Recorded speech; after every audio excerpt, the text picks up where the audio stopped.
Hello crafters, this is Yana Smakula for SimonsSTM.com. Welcome back for another Yippee For Yana episode. In this video, I invite you to stretch your holiday stamps beyond the Christmas card making. All supplies I'm using for this project are listed and linked in the video description below for your convenience. One of my favorite Christmas stamp sets from 2021 is a set called Gift Wrap. This set features several images of gifts, along with some holiday sentiments and imagery, such as poinsettias, candy canes, pine branches, and more. It is a great holiday set, and I've used it several times in 2021. However, the main images, the gifts in this set, are evergreen, and they can be used all year round for birthday cards. And that's what I plan to do today. I stamped the gifts and the tags in versified onyx black ink on Neenah Solar White 80-pound cardstock, and I heat set the ink with the help of clear embossing powder and my heat tool. I did the most basic thing here, stamped on white, as I planned to color these with my Copic markers. You can also stamp these gifts onto colored cardstock or onto patterned paper, or even use some pattern stamp from your stash to stamp a pattern onto the gifts to create your own unique wrapping paper. You can also stamp these onto scrap wrapping paper you might have after the holidays, so you have lots and lots of options.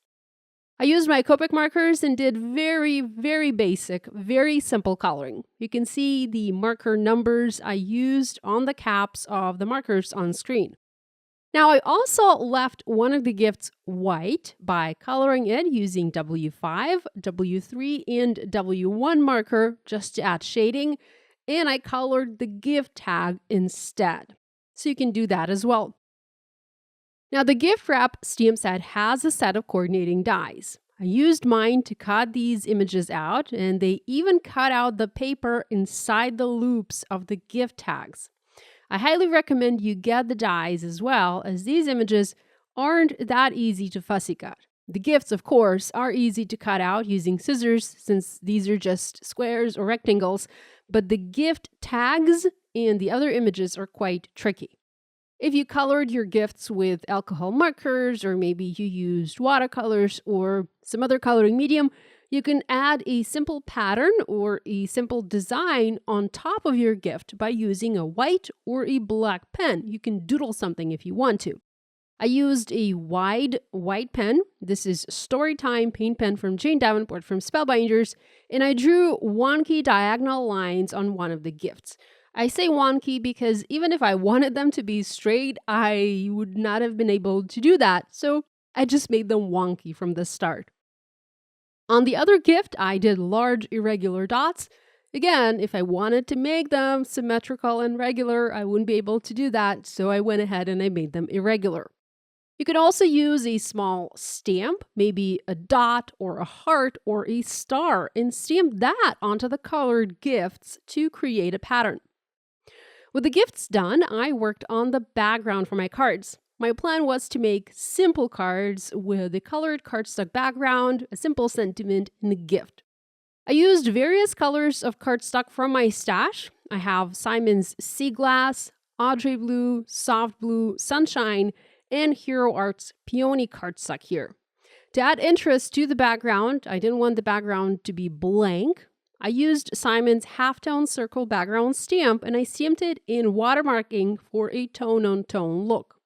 I had to refill my watermark ink pad as it was running a little bit dry, and it was forcing me to double and triple stamp this image to get a good impression. Now, this resulted in lots of watermark ink on the background, and I should have let it dry. If you look closely on some of the cards, you can see that the sentiment stamping bled a little bit. So if you do that, make sure you set your backgrounds aside to let the ink completely dry, otherwise your ink might bleed.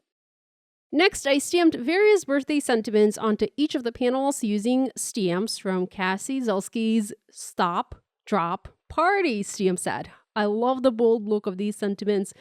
And of course, the sentiments themselves are very unique. The messages are very unique. And that's what I love Cassie's stamp sets for the most.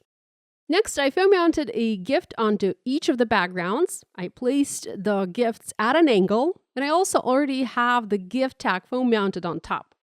Now, I didn't want to add any embellishment to these cards. I didn't feel like adding sequins or gems or anything like that, but I did stamp several stars around the gifts. The stars tie in nicely with the black stamped sentiments, and they add movement to the card. I also trimmed these background panels to 3 3/4 inches by 5 inches and foam mounted them onto A2 white side folding card bases. So don't put your Christmas stamps away just yet. Look through your stash and see which images can be used all year round. I'm sure you'll find something fun. I hope you'll give this idea a try. If you make a card inspired by this video, we'd love it if you shared your project online and tagged us on social media. We always enjoy seeing what you make. Thanks so much for joining me today. Love you guys, and I'll see you next time.